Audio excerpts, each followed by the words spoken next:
Hello everyone, welcome my YouTube channel astro aspirant. चलो start करते हैं आज की कहानी। मौत का इंतजार करना कितना भयानक होता होगा ना, जब व्यक्ति जानता है कुछ दिनों में वह मरने वाला है। उसके परिजन जिसने उस पर जीवन खर्च किया और वो सब एक एक करके उसके साथ छोड़ने के लिए विवश हैं। इस भयानक परिस्थितियों का हम अनुमान भी नहीं लगा सकते। व्यक्ति कितना अकेलापन महसूस करता होगा ना, यह हम अनुमान भी नहीं लगा सकते। लेकिन किचना सोबती जी ने यह अनुमान लगाने का प्रयास किया है। उनकी कहानी बादलों के घेरे में इसी पक्ष को दिखाया गया है। इस कहानी में मुख्य पात्र इस प्रकार है: रवि, मन्नो, बुआ और मीरा। मीरा रवि की पत्नी है। मन्नो बुआ के देवर की लड़की है, यानी मन्नो बुआ को चाची बोलती है। मन्नो टीबी से रोग से ग्रसित है। दरअसल यह उस दौर की कहानी है जब टीबी का इलाज मुश्किल से होता था। जिसे टीबी हो जाता था उसे पूरे परिवार से अलग रहना पड़ता था, और इसी कारण मन्नो को टीबी हो जाने के कारण उसे पूरे परिवार से अलग रखा जाता था। उस दौर में मान्यता यह थी कि जब ठंडी हवा में टीबी वाला रोगजनक पीड़ित व्यक्ति रहे तो उसको थोड़ी शांति मिलती है। इसलिए मन्नू बुआली के पहाड़ी क्षेत्र में ठंडे इलाके में रहती है। आइए स्टार्ट करते हैं आज की कहानी। बुआली की इस छोटी सी कॉटेज में लेटा लेटा मैं अपने सामने के पहाड़ देखता हूँ। पानी भरे सूखे सूखे बादलों के घेरे देखता हूँ।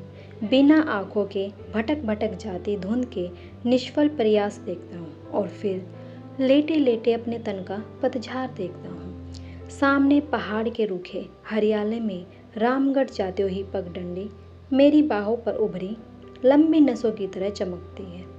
पहाड़ी हवाएं मेरी उखड़ी उखड़ी सांसों की तरह कभी तेज कभी हौले इस खिड़की से टकराती है।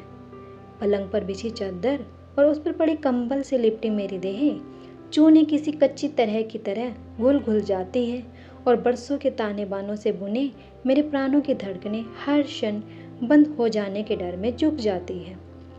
मैं लेटा रहता हूँ। सुबह हो जाती है, मैं लेटा रहता हूँ। शाम हो जाती है, मैं लेटा रहता हूँ। रात झुक जाती है। दरवाजे और खिड़कियों पर पड़े पर्दे मेरी ही तरह दिन रात सुबह शाम अकेले मौन भाव से लटकते रहते हैं। कोई इन्हें भरे भरे हाथों से उठाकर कमरे की ओर बढ़ा नहीं आता। कोई से देहरी पर अनायास मुस्कुरा कर खड़ा नहीं हो पाता। रात सुबह शाम बारी बारी मेरी सैया के पास घिर घिर आती है, और मैं अपने इन फीकी आंखों से अंधेरे और उजाले को नहीं, लोहे के पलंग पर पड़े अपने आप को देखता रहता हूँ।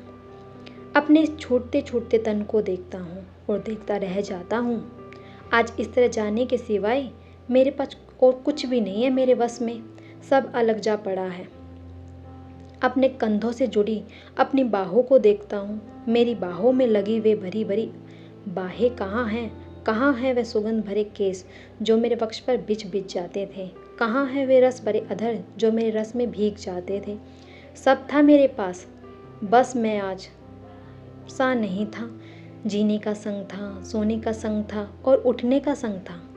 मैं धुले धुले सिरहाने पर सिर डालकर सोता रहता था, और कोई हौले से मुझे कहता था, उठोगे नहीं, भोर हो गई है। आंखें बंद किए हाथ उस मोह भरी देह को घेर लेते और रात के बीते क्षणों को सूंघ लेने के लिए अपनी ओर झुकाकर कहते, इतनी भी क्या जल्दी है, उठ जाऊंगा। हल्की सी हंसी और बाहें खुल जाती, आंखें खुल जाती, और गृहस्थी पर सुबह हो जाती। फूलों की महक में नाश्ता लगता। धुले ताजे कपड़ों में लिपटकर गृहस्थी की मालकिन अधिकार भरे संयम के सामने बैठ रात के सपने साकार कर देती। प्यालों में दूध उड़ेलने वाली उन उंगलियों को मैं देखता रहता। क्या मेरे बालों को सहला सहलाकर सिरहा देने वाले स्पर्श इन्हीं की पकड़ में है?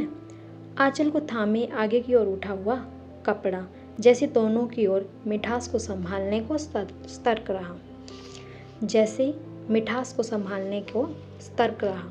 क्षण भर को लगा, क्या गहरे में जो मेरा अपना है, या उसके ऊपर का जो आवरण है, या केवल मेरा अपना है? वैसे परे इसे नीचे कहीं का है। एक स्थिर मगर बहती बहती चार विभोर कर रह जाती। मैं होता, मुझसे लगा एक ही और देह होती, उसमें मिठास होती जो रात में लहरा लहरा जाती। और एक रात बुआली के सैग्रस्त अंधियारे में आती है, कंबल के नीचे पड़ा पड़ा मैं दवा की शीशियों देखता रहा, उन पर लिखे विज्ञापन देखता रहा। घूंट भरकर जब उन्हें पीता तो सोचता, तन के रस रीत जाने पर हाड़ मांस सब काट हो जाते हैं। मिट्टी नहीं कहता, क्योंकि मिट्टी हो जाने से तो मिट्टी से फिर उभरता है। अभी तो मुझे मिट्टी होना है ना। कैसे सरसते दिन थे, तन मन को सहलाने बहलाते हुए रात को मैं आज के इस शून्य में टटोलता। सर्दियों के एकांत मौन में एकाएक किसी का आदेश पाकर मैं कमरे की ओर बढ़ता। बल्ब के नीचे प्रकाश में दो अधखुली थकी थकी पलकें जरा सी उठती, घेरे तले सोए शिशु को देखकर मेरे चेहरे पर ठहर जाती, जैसे कहती, तुम्हारे आलिंगन को तुम्हारा ही तन देकर सजीव कर दिया है। मैं उठता, ठंडे मस्तक को अंधेरे से छूकर यह सोचते सोचते उठता कि जो प्यार तन में जगता है, तन से उपजता है, वही देह पाकर दुनिया में भी जी पाता है। पर कहीं एक दूसरा प्यार भी होता है, जो पहाड़ के सूखे बादलों की तरह उठ उठ आता है और बिना बरसे भटक भटक रह जाता है। बरसों बीते, एक बार गर्मी में पहाड़ गया था। बुआ के यहाँ पहली बार उन आंखों ही आंखों को देखा। धूपती सुबह थी, नाश्ते की मेज से उठा तो परिचय करवाते करवाते न जाने क्यों बुआ का स्वर जरा सा अटका। सांस लेकर कहा, मन्नों से मिले रवि, 2 ही दिन यहाँ रुकेगी। बुआ के मुख से यह फीका परिचय अच्छा नहीं लगा। सांस भरकर बुआ का वह 2 दिन कहना किसी कड़वेपन को झेलने सा लगा। वह कुछ बोली नहीं, सिर हिलाकर अभिवादन का उत्तर दिया और जरा सी हंसते उस दूर दूर लगने वाले चेहरे से अपने को लौटा नहीं सका। उस पतले किंतु भरे भरे मुख पर कसकर बांधे घुंघराले बालों को देखकर मन में कुछ ऐसा सा हो गया कि किसी ने गहरे उल्हाने की सजा अपने को दे डाली। सब उठकर बाहर आए तो बुआ के बच्चे उस दुबली देह पर पड़े, आंचल को खींच स्नेहवश उन बाहों से लिपट लिपट गए। मन्नो जीजी, मन्नो जीजी। बुआ किसी के काम से अंदर आ रही थी। खिलखिलाहट सुनकर लौट पड़ी। बुआ का वह कठिन बंधा और खिंचावट को छिपाने वाला चेहरा मैं आज भी भूला नहीं हूँ। कड़े हाथों से बच्चों को छुड़ाती, ठंडी निगाह से मन्नो को देखती हुई धीरे स्वर में बोली, जाओ मन्नो, वो कहीं घूम आओ, तुम्हें उलझा उलझा कर तो ये बच्चे तंग कर डालेंगे। माँ की कुड़की आंखों ही आंखों में समझकर बच्चे एक और हो गए। बुआ के खाली हाथ जैसे झेप कर नीचे लटक गए और मन्नो की बड़ी बड़ी आंखें की घनी पलकें न उठी न गिरी, बस एकाएक बुआ की ओर देखती रह गई। बुआ इस संकोच से उभरी तो मन्नो धीमी गति से फाटक से बाहर हो गई। कुछ समझ लेने के लिए आग्रह से बुआ से पूछा, कहो तो बुआ, बात क्या है? बुआ अटकी, फिर झिझक कर बोली, बीमार है रवि। 2 बरस सेनेटोरियम में रहने के बाद अब जेठानी ने वहीं कॉटेज ले दी है। साथ घर का पुराना नौकर रहता है। कभी अकेले जी उब जाता है तो 2-4 दिन को शहर चली आती है। नहीं नहीं बुआ, मैं धक्का खाकर जैसे विश्वास नहीं करना चाहता था रवि। जब कभी 4-6 महीने बाद लड़की को देखती हूँ तो भूख प्यास सब सूख जाती है, ऐसा बुआ ने कहा रवि से। मैं बुआ की सच्चाई को कुर्दने लेने को कहता हूँ। बुआ, बच्चों का एकदम अलग करना ठीक नहीं है, पल भर तो रुक जाती। बुआ ने बहुत बड़ी कड़ी निगाहों से देखा, जैसे कहना चाहती हो, तुम यह सब नहीं समझोगे रवि, और अंदर चली गई। बच्चे अपने खेल में जुट गए। मैं खड़ा खड़ा बाहर बाहर सिगरेट के धुएं से अपने तन का भय और मन की जिज्ञासा उड़ाता रहा। घुटन हो गई उन प्राणों में, पर हुआ भी तो कुछ गलत नहीं। उलझा उलझा सा मैं बाहर निकला और उतरकर झील के किनारे किनारे हो गया। सड़क के साथ इस ओर छाया थी।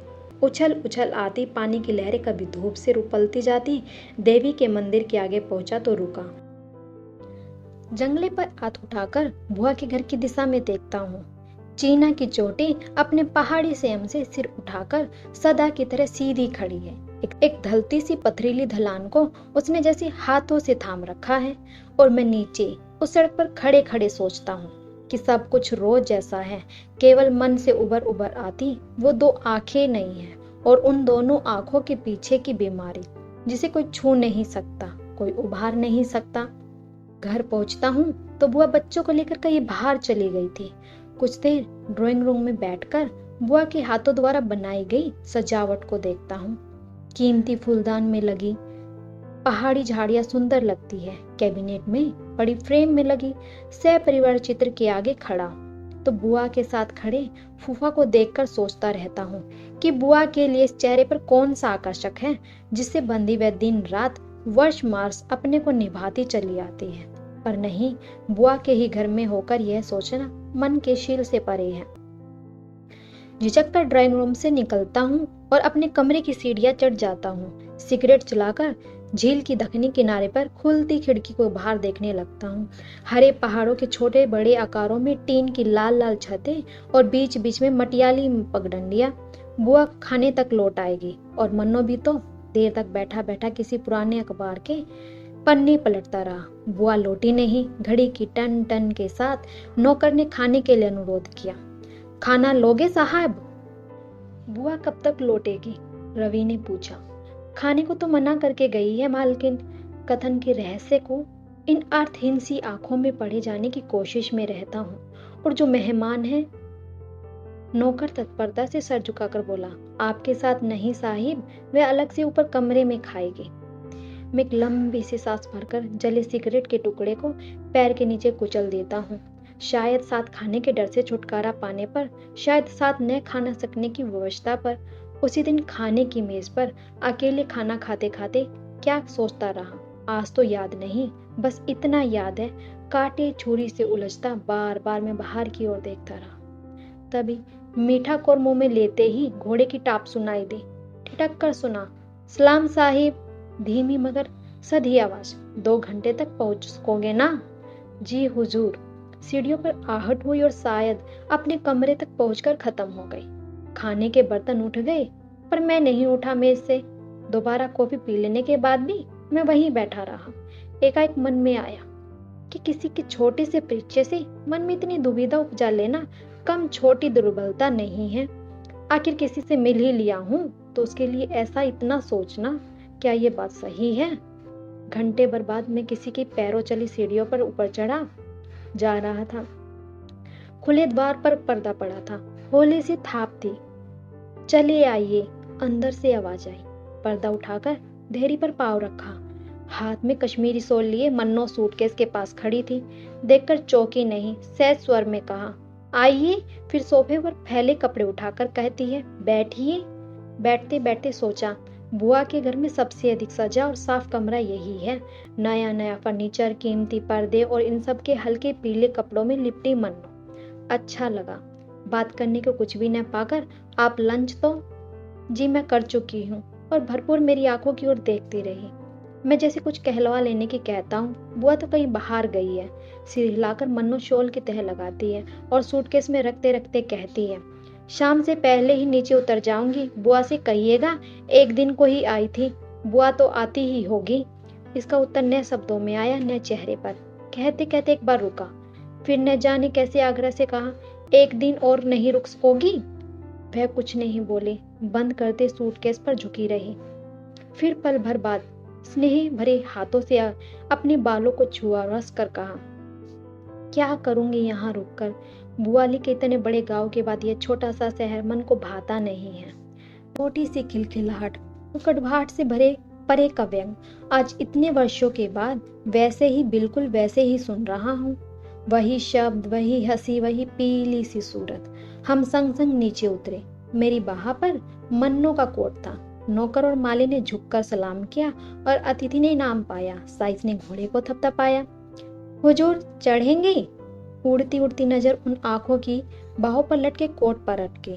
पैदल आऊंगी, मन्नो ने कहा। घोड़ा आगे लिए चलो। चाहा कि घोड़े पर चढ़ने के लिए अनुरोध करूं, पर कह नहीं पाया। फाटक से बाहर होते होते वह पल भर के पीछे मुड़ी, जैसे छोड़ने के पहले घर को देखती है। फिर एकाएक अपने को संभालकर नीचे उतर गई। राह में कोई भी कुछ नहीं बोला। टैक्सी खड़ी थी, सामान लगा। ड्राइवर ने उन कठिन क्षणों को भाप कर कहा, कुछ देर है साहिब। मनु ने इस बात कहीं नहीं देखा। कोट लेने के लिए मेरी तरफ हाथ बढ़ा दिया। कार में बैठी कुली ने तत्परता से पूछा और कंबल निकाला और घुटने पर डालते हुए कहा, कुछ और मेम साहिब?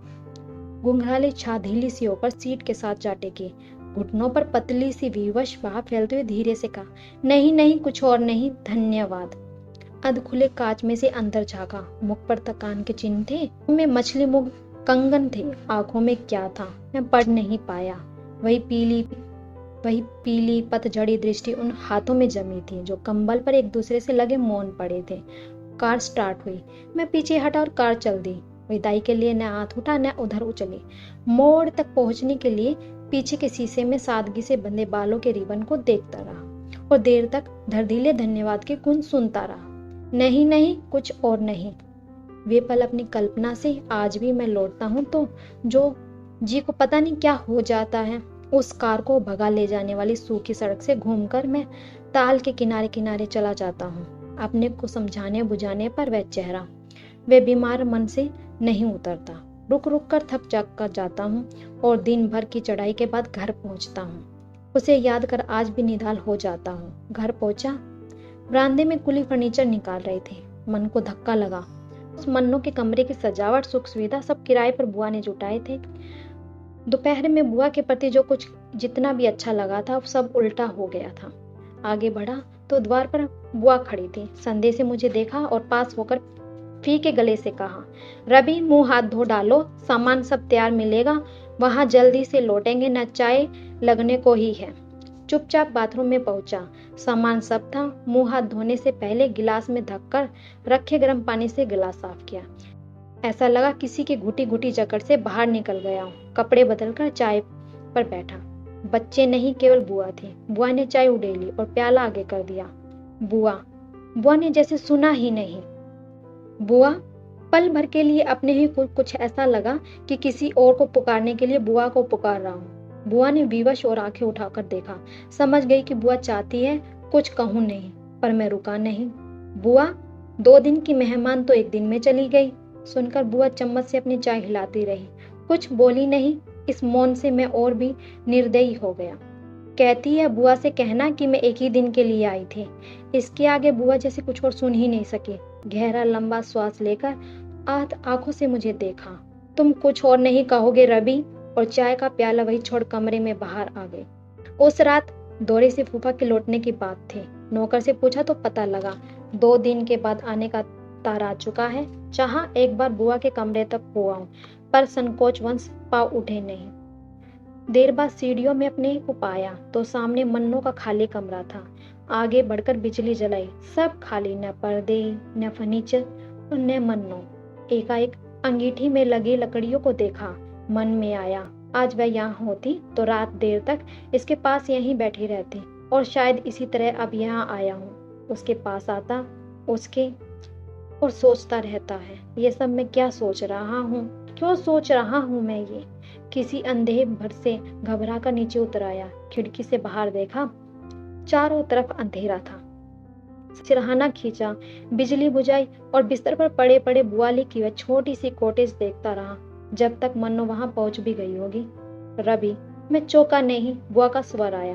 बुआ अंधेरे में पास आ बैठी और होले से सिर सहलाते हुए बोली, बुआ का हाथ पल भर को थामा, फिर कुछ झुचक कर मेरे हाथों पर आ गया। रुदे स्वर में कहा, रवि, तुम्हें नहीं उस लड़की को दुलारती हूँ, अब यह हाथ उस तक नहीं पहुँचता। बुआ, मैं बुआ का नहीं मन्नो का हाथ पकड़ लेता हूँ। बुआ कुछ देर कुछ नहीं बोली, फिर जैसे कुछ समझते हुए अपने को कड़ा कर कर कहा, रवि, उसके लिए कुछ मत सोचो, उसने अपना रहना नहीं है। मैं बुआ के स्पर्श तले सिहर कर कहता हूँ, बुआ, मुझे ही कौन रहना है। आज बरसों बाद बुआली में पड़े पड़े मैं असंख्य बार सोचता हूँ कि उस रात मैंने अपने लिए यह ऐसा क्यों कहा, क्यों कह गया था मैं ऐसा अभिशाप वाली बात जो दिन रात मेरे इस तन मन पर सच्चे उतरे जा रही है। सुनकर बुआ को कैसा लगा नहीं जानता। वे हाथ खींचकर उठी, रोशनी की ओर पूरी आंखों से मुझे देखकर अविश्वास और भसना से कहा, पागल हो गए हो रवि, उसके साथ अपनी बात जोड़ते हो जिसके लिए कोई राह ही नहीं है, कोई और नहीं रहा रह गई है मन्नो के लिए। फिर कुर्सी पर बैठते हुए कहती है, रवि, तुम उस सुबह शाम तक ही देख पाए हो, मैं वर्षों से उसे देखती आई हूँ और आज पत्थर से निष्ठुर भी हो गई हूँ। उसे अपने बच्चा ही करके मानती हूँ, यही नहीं कहूंगी अपने बच्चे की तरह, तो अपने बच्चों के सिवाय और किसे रखा जा सकता है। पर जो कुछ जितना भी है वह प्यार वह देखभाल सब व्यर्थ हो गए। एक दिन उसकी बोर्डिंग से आने की राह देखती थी, अब उसके आने से पहले उसके जाने का क्षण मानती हूँ और डरकर बच्चों के लिए घर से बाहर निकल जाती हूँ। बुआ के बोल कठिन हो गए। रवि, जिसे बचपन में मोहवश कभी डराना नहीं चाहती थी, आज उसी से डरने लगी हूँ, उसकी बीमारी से डरने लगी हूँ। फिर स्वर बदल गया। तुम्हारा ऐसा जीवट मुझ में नहीं है कि डरती हूँ, बुआ ने कहकर सोचा। मेरा मुंह बुआ ने यह कहकर जैसे मुझे टटोला और मैं बिना हिले डुले चुपचाप लेटा रहा।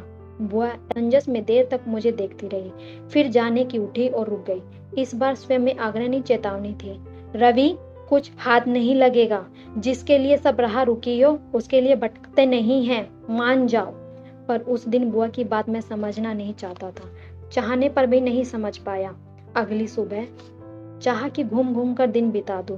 घोड़ा दौड़ाता लड़िया कोट पहुंचा और उन्हीं पैरों लौट आया। घर की ओर मुंह करते करते न जाने क्यों मन को कुछ ऐसा लगा कि मुझे घर नहीं कहीं और पहुंचना है। चढ़ाई के मोड़ पर कुछ देर खड़ा खड़ा सोचता रहा और जब ढलती दोपहरी में तली ताल की उतराई तो मन में आगे सब साफ था। मुझे बुआली जाना था। बस से उतरा। अड्डे पे रामगढ़ के लाल लाल सेबों के ढेर देखकर यह नहीं लगा कि यही बुआली है। बस में सोचता आया कि वहां घुटन होगी, पर चीड़ के ऊंचे ऊंचे पेड़ों से लहराती हवाएं बह बह आती है। छाव ऊपर उठती है, धूप नीचे उतरती है और बुआली मन को अच्छी लगती है, तन को अच्छी लगती है। चौराहे से होकर पोस्ट ऑफिस पहुंचा, कोटेज का पता लगा लिया। छोटे से पहाड़ी बाजार से होता हुआ पाइन्स की ओर हो लिया। खुली चौड़ी सड़क के मोड़ से अच्छी सी पतली राह ऊपर जा रही थी। जंगल से नीचे देखा, अलग अलग खड़े पहाड़ों के बीच की जगह पर एक खुली चौड़ी घाटी बिछी थी। तिरछे सीधे छोटे छोटे खेत किसी के घुटने पर रखे कसीदे के कपड़े की तरह धरती में फैले थे। दूर सामने दक्षिण की ओर पानी का ताल धूप में चांदी के थाल की तरह चमक रहा था। इस पहली बार बुआली आने के बाद मैं एक बार नहीं कई बार यहाँ आया, लौट लौट कर यहाँ आया, पर उसने आने जैसा न तो आना फिर कभी नहीं आया। मैं चलता हूँ और कुछ सोचता नहीं हूँ। यह सोचता हूँ कि मन्नों के पास जा रहा हूँ, न यह सोचता हूँ कि मैं जा रहा हूँ, बस चला जा रहा हूँ। पेड़ के नीचे तने पर लिखा है पाइन्स। लकड़ी का फाटक खोलता हूँ और गमलों की कतारों के साथ साथ बरामदे तक पहुँच जाता हूँ। कारपेट पर होले होले पाँव रखता हूँ कि कम आवाज़ हो। द्वार खटखटाता हूँ और झुकी कमरों पर अनुभवी चेहरा इधर उधर बढ़ाता हूँ। जान लेता हूँ कि यही पुराना नौकर है। घर में है कोई? बिटिया को पूछते हो बेटा? मैं सर हिलाता हूँ। बिटिया नीचे ताल को उतरी है, लौटती ही होगी। मैं बाहर खुले में बैठा प्रतीक्षा करता हूँ। मन्नो अब आ रही है, आने वाली है, आती ही होगी। थक कर फाटक की ओर पीठ कर लेता हूँ। जब यह सोचूंगा कि वह देर से आएगी तो वह जल्दी आएगी। घोड़े की टाप सुनाई पड़ती है। अपने को रोक लेता हूँ और मुड़कर देखता नहीं। बाबा, पुकार का स्वर आया। लगा कि दो आंखें मेरी पीठ पर हैं। उठा, बढ़कर मन्नो की ओर देखा। आंखों में न आश्चर्य न उत्कंठा न उदासीनता, बस मन्नो को ही आंखों की तरह वह दो आंखें मेरी ओर देखती चली गई। बाबा, बूढ़ा नौकर लपक कर घोड़े के पास आया और लाड़ के स्वर में बोला, उतरो बिटिया, बहुत देर कर दी, और हाथ आगे बढ़ा दिया। मन्नो सहारा लेके नीचे उतरी। तनिक अम्मा को बुलाओ बाबा, मेरा जी अच्छा नहीं है। सुख तो है बिटिया? नौकर ने पूछा। चिंता का यह स्वर सुनकर बिटिया जरा हंस दी और फिर रिक कर बोली, लंबी सांस भरकर बोली, अच्छी बली हूँ बाबा, बड़ी अम्मा से कहो बिछौना लगा दे। बाबा ने बिटिया के लिए कुर्सी खींच दी। फिर सहम कर पूछा, बिटिया लेटोगी? हाँ बाबा, इस बार मन्नो ने झिझक कर बोला और देखा नहीं जैसे कोई अपराध बन आया हो। फिर मेरी ओर झुककर कहा, क्यों, बहुत देर हुई? नहीं, मैं सिर हिलाता हूँ पर आंखें नहीं। ठहर कर अधिकार से पूछता हूँ, क्या जी अच्छा नहीं? मन्नो ने पल भर को थकी थकी पलकें मूंद ली और कुछ बोली नहीं। बूढ़ी दासी दौड़ी दौड़ी सोल लिए आई और कंधों पर ओढ़ाकर जैसे अपने को ही दिलासा देने के लिए कहा, मन्नो, ख्याली क्यों घबराने लगी? अभी सब ठीक हुआ है, इनके लिए चाय भेजूं? मन्नो एकदम कुछ कह नहीं पाई। फिर कोच कर बोली, अम्मा, पूछ देखो, पिएंगे तो नहीं? मैं कुछ ठीक ठाक समझ नहीं पाया। व्यस्त होकर कहा, नहीं नहीं, मुझे अभी कुछ भी नहीं पीना। मन्नो ने जैसे न सुना न मुझे देखा। फिर जैसे अम्मा को मेरे परिचय की गंभीरता जताने के लिए पूछा, चाची तो अच्छी है, अभी चाचा लौटे तो नहीं होंगे ना? बड़ी माँ समझ गई, मन्नो की चाची की यहाँ से आया। बोली, बेटा आने की खबर देते तो मन्नू के लिए कुछ मंगवा लेती। बड़ी माँ अंदर जाके देखो ना, मैं थकी हूँ, अब बैठूंगी नहीं। मैं लज्जित सा बैठा रहा। कुछ फल ही ले आता। मन्नू कुछ देर मेरे चेहरे पर मन पड़ती रही, फिर धीरे से बोली, मानो मुझे नहीं अपने को कहती हो। यह न कुछ लाना ही ठीक है और न यहाँ से कुछ ले जाना ही। मैं अपनी नासमझी पर पछता कर रह गया। मन्नू अंदर चली गई तो आप में साथ हो लिया। कंबल उठाकर बड़ी माँ ने बिटिया को लिटाया, बाल ढीले करते माथे को छुआ और फिर कुर्सी पास खींचकर बाहर हो गई। मन्नू बोली नहीं। दुबली सी बाह, तनिक सी आंखें, फिर एकाएक कुछ सोचकर पीछे खींच ली। आज जब स्वयं भी मन्नू सा बन गया हूँ, 100 बार अपने को नौछावर कर उसी क्षण को लौट लेना चाहता हूँ। मैं कुर्सी पर बैठ कर क्यों उस बाह को छू नहीं सका, क्यों उस हाथ को सहला नहीं सका। उमड़ते मन को किसी ने जैसे जकड़ कर वहीं उस कुर्सी पर ठहरा लिया था। रहा उस झिझक में, क्या था उस झिकोने मन में। रहा होगा यही भय रहा होगा कि जो मुझसे मेरे प्रियजन को दूर रखता है। उस रात जब जाने को उठा तो आंखों का मोह पीछे बांधा, मन का भय आगे खींचता, और जब जल्दी जल्दी चलकर डाक बंगले में पहुंचा तो लगा कि मुक्त हो गया हूँ, क्षण क्षण जकड़े बंधन से मुक्त हो गया हूँ। उस अभागी रात में जो मुक्ति पाई थी वह मुझे कितनी फली। चाहता हूँ आज एक बार मन्नू दिखती तो। रात भर ठीक से सो नहीं पाया। बार बार नींद में लगता कि बुआली में हूँ, बुआली में सोया हूँ, वही पाइन्स का बड़ी बड़ी खिड़कियाँ वाला कमरा। मन्नू के पलंग पर लेटा हूँ और पास पड़ी कुर्सी पर बैठी बैठी मन्नू उन्हीं को 2 आंखों से मुझे निहार रही है। मैं हाथ आगे करता हूँ, वह थोड़ा सा हंसकर फिर सिर झुका लेती है। नहीं, उसे कंबल के नीचे कर लो, अब इसे कौन छुएगा। मन्नू कुछ कहती नहीं, हंस भर देती है। रात भर इन सपनों को भटकने के बाद जागा तो बुआ दिख खड़ी। कुछ हाथ नहीं लगेगा रवि। इस सुबह फिर मैं रुका नहीं। डाक बंगले में बुआली में बस के अड्डे पर पहुंचा तो धूप से भुजी बुआली मुझे भयावनी लगी। एक बार जी को टटोला, पाइंस नहीं, नहीं कुछ नहीं, लौट आओ। घर पहुंचकर बुआ मिली। कड़ी चेतावनी वाला खींचा खींचा चेहरा था। भरपूर मुझे देखकर जैसे सांस रोके पूछा, कहाँ थे कल। रानी खेत गया था बुआ। कह तो जाते। मैं जाने किस उलझन में खो गया था। कहने को बुआ था क्या। दोपहर में फूफा मिले, कल लौटे थे और सदा की तरह गंभीर थे। खाना खाते उन्हें देखा। एकाएक उन्हें प्लेट पर आंखें उठाकर बुआ की ओर देखते हुए कहा। सचमुच जान गया था कि फूफा के भाई अवश्य ही मन्नू के पिता होंगे। दृष्टि में वही ठहराव था। फूफा ने खाने पर से उठते उलझे स्वर में पूछा, रवि, बुआ तुम्हारी लखनऊ तक जाना चाहती है, पहुंचा दोगे क्या। जी सकूंगा फूफा जी। मैं बुआ और बच्चों नैनी से उतर रहे थे। मैं पीछे की सीट पर बैठा बैठा विदा हो जाने की आकस्मिकता को सिगरेट के धुएं में भूल जाने का कोशिश कर रहा था। और से बरस नीचे की ओर मुड़ी, खिड़की से बाहर देखा तो पहाड़ की हरियाली में कहीं कल वाली बुआली की सफ़ेदी दिख गई। काठ गोदाम से लखनऊ। एक रात बुआ की ससुराल रुककर बुआ से विदा लेने गया था तो बुआ ने पूछा, कहाँ जाने की सोच रहे हो रवि, कुछ दिन यहीं रुको। नहीं बुआ। बुआ इस नहीं को एकाएक स्वीकार नहीं कर सकी। पास बिठाकर कुछ देर देखती रही, फिर स्नेह से कहा, फिर जाओगे कहाँ। बुआ कुछ पता नहीं। बुआ कुछ कहना चाहती थी पर कह नहीं पाई थी। कुछ रुकते रुकते काम, रवि तुम्हारी फूफा तो तुम्हें वापस नैनी लौटाने को कहती है। नहीं बुआ, अब तो दक्कन जाऊंगा पिताजी के पास। बुआ को जैसे विश्वास नहीं हुआ। कुछ याद करती सी बोली, रवि इस बार तुम्हें वहाँ अच्छा नहीं लगा। ऐसा नहीं है बुआ। बुआ चाहती थी मुझसे कुछ पूछे। मैं चाहता था बुआ मुझसे कुछ न पूछे, पर किससे भी ये सब जुड़े नहीं। स्टेशन पर जाने लगा तो बुआ के पाँव छुए। बुआ बहुत बड़ी नहीं है मुझसे, पिताजी की सबसे छोटी मौसेरी बहन है, पर दिल में कुछ ऐसा लगा कि बुआ का आशीर्वाद चाहता हूँ। बुआ हैरान हो गई, फिर हंसकर बोली, रवि तुमने पाँव छुए तो आशीर्वाद जरूर दूंगी। बहुत सुंदर बहू मिले तुम्हें। न हंसा न लजाया। बुआ चुप हो गई। जिस नटखट भाव से वह कुछ कह गई थी उसे मानो अंधे के संकोच ने घेर लिया। टिकट लिया, कुली के पास सामान छोड़े प्लेटफॉर्म पर घूमने लगा। आमने सामने कोई गाड़ी नहीं थी। लाइनों पर बिछे खाली पन्ने उलझे मन को एकाएक खोल दिया। जो कुछ सोच रहा था सोचता चला गया। मन न बुआली पर अटका, न पाइंस पर, न मन्नों पर पिछला। सब बीत गया। बुआ का आशीर्वाद कल्पना में मुखर हो गया। घर होगा, घर की रानी होगी, मैं हूँगा। का आशीर्वाद झूठा नहीं निकला। सच में ही मेरा घर बना। सुंदर गृहिणी आई और उसे मैं ब्याह कर लाया। पर उस दिन जहाँ का टिकट ले लिया था वहाँ की गाड़ी मुझे खींचकर प्लेटफॉर्म पर ले जा नहीं सकी। गाड़ी आ लगे, कुली सामान लगाता है और मैं बाहर खड़े खड़े देखता हूँ। मुसाफिर, कुली, सामान, बच्चे, बूढ़े। साहिब, गाड़ी छूटने में 10 मिनट है। मैं अपनी घड़ी देखता हूँ और सिर हिला देता हूँ जैसे मैं जानता हूँ। कुली एक बार फिर अंदर झाँक कर एसबब ऊपर नीचे करता है और साफा ठीक करता है और बाहर निकल कर कहता है, हरी बत्ती हो गई है साहिब। बत्ती की ओर देखता हूँ और देखता चला जाता हूँ। वही कद, वही दुबली पतली देही, वही धुला धुला सा चेहरा।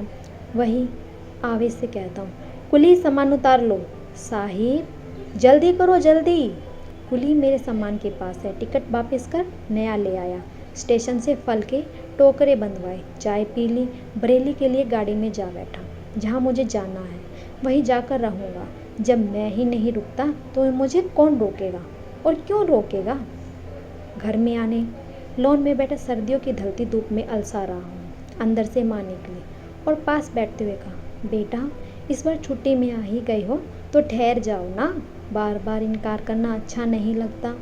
माँ की बात सुनकर मैं सियाने बेटे की तरह हंसता हूँ और मन ही मन सोचता हूँ कि माँ कितना ठीक कहती है। अपनी नौकरी पर रहता हूँ और अकेले आदमी के खर्च से कहीं अधिक कमाता हूँ, फिर क्यों इनकार करूँगा। माँ की आशा के विपरीत बड़ी आवाज़ में कहता हूँ, माँ जो तुम्हें रचे वही मुझे भाएगा। बेटा लड़की देखना चाहोगी? माँ ने पूछा। हाँ माँ, लगा माँ मन ही मन में हंसी। खाने के बाद रात को घूम कर आया तो कमरे में शांति थी, मन में भी शांति थी। किसी को देखने के लिए कॉलेज के दिनों वाली उतावली जिज्ञासा मन में नहीं रह गई। लगा कि अकेले रहते रहते किसी से के संग की आशा नहीं कर सका, उसे तो अपना अधिकार करके मना रहा हूँ। हाथ में किताब लेकर रात को लेटा रहा तो पढ़ते पढ़ते उठ गया। आँखों के अंधेरे में देखा किसी पहाड़ पर चढ़ा जा रहा हूँ। दूर चीड़ के पत्तों के झुंड दिखते हैं। आसमान सब सुनसान है, अपने पदचाप के सिवाय कोई ही आवाज़ नहीं। एकाएक किसी का स्वर गूंजता है। इधर उधर और अंधेरे में हिलता एक हाथ आगे बढ़ता बढ़ता आता है मेरे गले की ओर, निकट और निकट। दुबली कलाई, पतली उंगलियां। मैं डरता हूँ, पीछे हटता हूँ और घबराकर आंखें खोल लेता हूँ। उठा, खिड़की का पर्दा उठाकर बाहर झाँका। लॉन के दाहिनी हरी घास पर पिताजी के कमरे की लाइट फैली थी। संभला, लंबी सांस लेकर बालों को छुआ तो माथा ठंडा था। भयावन सुनापर और अंधेरे में वह हाथ, मन में जिसे भूल चुका हूँ उसे आज ही याद क्यों आना था, क्यों याद आना था, क्यों दिख जाना था उस हाथ को। सो गए पाइन्स की उतराई से उतरते उतरते मैंने अंतिम बार देखे थे। छुआ था नहीं कहूँगा, क्योंकि असंख्य बार सोचकर छू भर लेने के लिए कोई बाह आगे करना छू लेना नहीं होता। महीना भर नैनी में रहते हुए बार बार बुआली से लौटने के बाद जब अंतिम बार मैं मन्नो के पास से लौटा था तो लौट कर उसे लौटने को न लौटना कहना चाहता था। 3 बार नीचे उतरा और 3 बार मुड़कर ऊपर गया। मन्नो साल में लिपटी आराम कुर्सी पर अध लेटी थी। पास खड़े होकर उसकी चुप्पी को जैसे उस पर उतार लेने के उदास स्वर में कहा, कल तो नैनी से नीचे उतर जाऊंगा। मन्नो ने नीचे फैले साल को सहज सहजा और 1 महीने पहले वाली दुर्घटना मुख पर लौट आई। वही पराया सा देखना, वही दूर दूर सा लगता चेहरा। मन्नो, चाहता हूँ मन्नो से कुछ कह दूँ, पर क्यों कहूँ। यह कि जल्दी लौटूंगा। क्षण भर अपने से कहता हूँ, आऊँगा फिर आऊँगा, पर जिस निगाह से मन्नो मुझे देखती है वह जैसे बिना बोले यह कही जा रही है, अब तो तुम यहाँ नहीं आओगे मन्नो। और बस कठिन सी होकर थोड़ी सी हंसी और हाथ जोड़ दिए, नमस्कार। इन जुड़े जुड़ी हाथों को देखता रहा। जरा सा आगे बढ़ा कि विदा लो, पर न जाने क्यों खड़ा रह गया। छाने के स्वर में मन्नो बोली, देर होती है रवि। जी भरकर देखने वाली अपनी आंखों को झुककर मैं जल्दी नीचे उतर गया। मैं फिर लौटूंगा, फिर, पर क्या सदा के लिए चला जा रहा हूँ। मुड़कर पीछे देखा और खींचकर ठिठक गया। मन्नो वही उसी मुद्रा में बैठी थी, मानो वह जानती हूँ कि लौटूंगा। साथ पड़ी कुर्सी की ओर संकेत कर कहा, बैठो रवि। स्वर में न व्यथा थी, न संग छूटने की उदासी, न मेरे आने का आश्चर्य। आंखों ही आंखों ने कुछ ऐसा देखा जैसे पूछती हो, कुछ कहना है क्या? मैं अपने को बच्चों की तरह छोटा करके कहता हूँ, मन्नो मन नहीं होता जाने को। मन्नो कुछ देर तक देखती रही। मैं चाहता हूँ मन्नो कुछ भी कहे, पर कहे तो सही। एक छोटी सी सांस जैसे छोटी छोटी घड़ी के लिए उसके गले में अटकी, फिर घने स्वर में कहा, एक न एक बार तो तुम्हें जाना ही होगा ना रवि। मैं हाथों से घेरकर उस देह को नहीं तो स्वर को छू लेना चाहता हूँ, चूम लेना चाहता हूँ। मन्नो आगे बढ़ता हूँ। कुछ रोक लेने की, थाम लेने की मुद्रा में मन्नो दोनों हाथें आगे डाल देती है। बस मन्नो अपना अनुरोध उस तक पहुँचाना चाहता हूँ। नहीं, इससे नहीं, आगे नहीं, और कुछ नहीं। मन्नो दुबला सा हाथ हिलाकर आंखों से मुझे विदा लेती है और मैं विवश सा व्यर्थ सा नीचे उतरता हूँ। आंखों पर धुंध सी उमड़ आती है। संभलता हूँ और एक बार फिर पीछे देखता हूँ। बिल्कुल ऐसा लगता है कि किनारे पर खड़ा हूँ। किश्ती में बैठी मन्नो वहीं चली जा रही है। वह मुझे नहीं देखती। उसकी आंखों के, उसके अपने हाथों को रोके, अपने हाथों की ओट। हाथ पर टिका मन्नो का सिर नीचे झुका है। आंखें शायद बंद हैं, शायद गीली है। उस पर कड़े आहत अभिमान की बातें सोचकर छटपटाता हूँ। कदम उठाकर फाटक के पास पहुँचा। सिसकियाँ सुनकर रह गया। मन ही मन दुर्रा कर कहा, मन्नो मन्नो। इसी पुकार को पलटकर जैसे उतर आया। ठहरो नहीं, रुको नहीं। सच में ठहरा नहीं, उतरा चला गया। हर पग के साथ दूर होता चला गया। उसी कॉटेज में रहने वाली मन्नो से, मन्नो की उन दोनों आंखों से, पर मन्नो की स्मृतियों से नहीं। मन्नो की याद मुझे आज भी आती है। आज भी वह याद आती है। मैं दोपहरी जब मन्नो और मैं उस बड़ी झील के किनारे से लगी पगडंडियों में घूमते थे। मीठा मीठा सा दिन था। पहली बार उस पीले चेहरे की मिठास के सम्मुख मैं पानी सा बह गया था।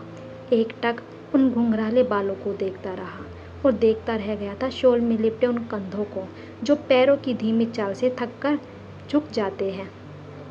परिक्रमा का अंतिम मोड़ आया तो बड़े घने वृक्ष के नीचे देवी की दो छोटे छोटे मंदिर टिके। टीन के कपाट बंद थे। कुछ अधिक न सोचकर आगे बढ़े को हुआ कि मन्नो को देखकर रुक गया। खड़ी खड़ी कुछ देर सोचती रही, फिर जूते उतारे, नंगे पाँव किनारे के पत्थर से नीचे उतर आई। बड़े से पत्थर पर पाँव जमाया और झुककर डंठल से कमल तोड़ वापस लौट आई। मैं तो कुछ सोच ही नहीं रहा था, बस देखता चला जा रहा था। शॉल सिर पर कर लिया था और बंद कपाटों के आगे वाली दहलीज पर फूल रखकर सिर नवा दिया। मंदिर के बंद कपाटों के आगे माथा टेक मन्नो उठी तो मानो मन्नो सी नहीं लग रही थी। ऐसे दिखा कि यह झुकी छाया मन्नो नहीं, मन्नो की व्यर्थ हो गई विवशता है, जिसने भाग्य के बने इन बंद कपाटों के आगे माथा टेक दिया। इस निर्मम अकेलेपन के लिए मन में ढेर सा दर्द उठाया।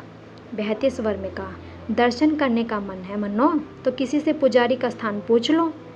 मन्नो ने कुछ कहने से पहले स्वर को संभाला और फिर सिर हिलाकर कहा, नहीं रवि, ऐसा कुछ नहीं है। मुझे कौन वरदान मांगना है? अपने लिए तो कपाट बंद हो गए हैं। बस इतना ही चाहती हूँ, यही कपाट उनके लिए खुले जिनसे बिछुड़कर मैं अलग आ पड़ी हूँ। मन छूने का भय, उसके रोग का भय जो अब तक मुझे रोकता था, भीनता था, अलग सा पड़ा। झील की ठंडी हवा में फहराते से घुंघराले बालों पर झुककर बाहर से घेरते हुए कहा, मन्नो। मन्नो चौंकी नहीं, कंधे पर पड़ा हाथ धीरे से अलग कर दिया और समूची आंखों से देखते हुए बोली, रवि जिसे तुम झेल नहीं सकते उसके लिए हाथ न बढ़ाओ। इसमें न उल्लाहना था, न व्यंग, न कटुता, बस जो कहने को था वही कह गया। उस कहने का उत्तर में उस दिन न दे पाया। बार बार मन्नो के पास जाने पर भी नहीं दे पाया और न दे पाया विदा के उन क्षणों में जब मन्नो को रोता छोड़ मैं अंतिम बार पाइस उतरता चला गया था। दुर्लभता से कायर बनकर डरा था, वह आज अपने पर बीत गई। आज अपने लिए, मन्नो के लिए उस कायरता को कोसता हूँ। घर में चहल पहल थी। माँ को सुंदर बहू मिली, मुझे भली संगनी मिली। भोलेपन में मुस्कुराती मीरा को देखता हूँ। कहीं खो जाने को मन चाहता है, लेकिन अब खोऊंगा क्यों? अब तो बंध गया हूँ और बंधा रहूँगा हमेशा के लिए। आसपास नाते रिश्ते, मित्र बंधु, ब्याह वाले घर के ऊंचे कहे कहे सुनकर खुशी से मन उमड़ आता है। कैसा आयोजन होता है, वह भी एक दिन जो बात शुरू होती है उसे संपूर्णतः पूर्ण कर दिया जाता है। इतने समूचे मन में ब्याह के सिवाय और क्या होता है जो संपन्न होकर एक टेक पर, एक विराम पर पहुंच जाता है। तन मन दार अंदर सब बाहर एक ही प्यार में भीग जाता है। कल मीरा को लेकर समुद्र के किनारे चला जाऊंगा। महीना भर रुककर वहां के लिए प्रस्थान करेंगे, जब तक मैं बिगड़ सा होकर रहता हूँ। उस अपार असीम सागर के किनारे एक दूसरे पर छा जाते हम घंटों घूमते रहे। बीच बीच में ठहरते और मोहवंश एक दूसरे पर छिपे अपने प्यार को दिखाते। सुबह शाम दिन रात कहाँ छिपते कहाँ डुबाते, यह सब देखकर भी नहीं देखते। इसके बाद प्रहरों की तरह वो 10 वर्ष बीत गए। संग संग लगे बिछोए से दूर मगन दिन रात। मीरा और बच्चों से दूर उस कॉटेज में पड़ा आज भी पीछे लौटता हूँ तो बहुत निकट से किसी सास का स्वर सुनता हूँ। हम कितने सुखी हैं, कितने चाहता हूँ किसी आंखों में देखकर इसका उत्तर दूँ, किसी को छू कर कुछ कहूँ, पर सुनने वाला तो कोई पास ही नहीं है। बच्चों के लिए मीरा ने मेरा मोह छोड़कर दिया है। गए महीने रानी खिंच जाते मीरा के संग घंटे भर को यही रुकी थी। बरामदे में लेटे लेटे उन तीनों को ऊपर आते देखा। फाटक पर पहुंचकर मीरा भर के लिए ठिठकी, फिर दोनों हाथों से बच्चों को घेरे अंदर ले आई। मुन्ना, रानी, प्रणाम करो बेटा। बच्चों के झिझके से हाथ बंधे मेरी ओर उठे। देखकर कंठ भर आया। मेरा भाग्य मुझसे दूर, मुझसे अलग जा पड़ा। मेरे ही बच्चे आश्चर्य की दृष्टि से मुझे देखे। माँ की एक आज्ञा का पालन कर रही है। मीरा जब तक रही आके पहुँचती रही। कुछ कहने को, कुछ पूछने को उसका स्वर बंधा ही नहीं। अपने सुंदर सुकुमार बच्चों को अपने ही डर के कारण पूरी तरह निरख नहीं पाया।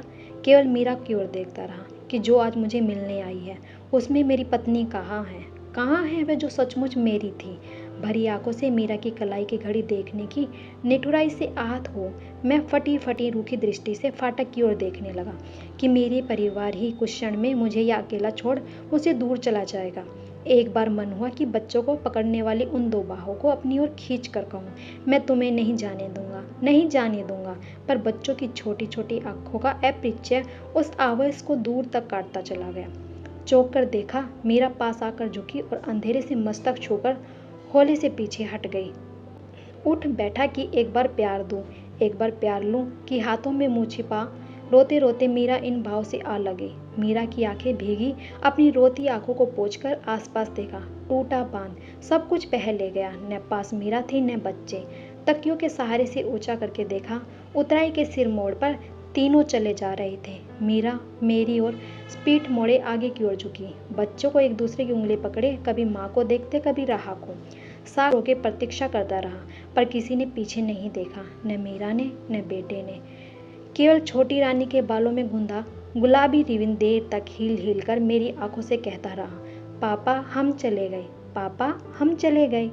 सब चले गए, इसलिए नहीं कि उन्हें जाना था, इसलिए कि मैं चला जा रहा हूँ। ऐसी एक दिन मन्नों के जाने को भांपकर मैं उतराई से उतरता चला गया था। मेरी ही तरह अकेली मन्नो भी रोई होगी। अब जान पाया हूँ कि हाथ में मुंह छिपाकर वह रोना कितना अकेला रोना था। पर उस बार जाकर बरसों मैंने मन्नो की सुधि नहीं ली। जब कभी नींद में देखता हूँ दुबली देह, बड़ी बड़ी आंखें और कंबल पर फैली पतली बाहें, तो जाकर उदेक से मीरा की ओर बढ़ जाता हूँ। एक बार दौड़ पर लखनऊ आया, बुआ मिली। देर तक इधर उधर की बातें करने के बाद एकाएक स्वर बदला, रवि मन्नो अब नहीं रही। नहीं बुआ, मैं पिता हो जाने के गंभीर को संभालते हुए कहा। नहीं बुआ, नहीं बुआ, जैसे मुझे कई वर्षों पहले उस रवि को कहती है। रात को सोई तो जगी नहीं। अम्मा छुट्टी पर थी। सुबह सुबह ख्याल ही अंदर आया तो सांस चुक गई थी। मैं रुधिर गले से जैसे कुछ कहने को कहता हूँ। बुआ बुआ के पहुँचती हुई सोचती है, फिर दर्द से बोलती है, रवि एक बार उसे पत्र तो लिखते। मैं रुमाल से रुलाई सोखने लगा। तुम्हारे नाम का एक पार्सल छोड़ के गई है, अलमारी में है। खोला तो जर्सी थी। दूसरे दिन बुआ के पास फिर आया, जल्दी जल्दी पाँव छूकर, अच्छा बुआ। रवि, बुआ की वही कल वाली आवाज़। मैंने सिर हिलाकर घोर विवशता से स्वर में कहा, नहीं बुआ नहीं।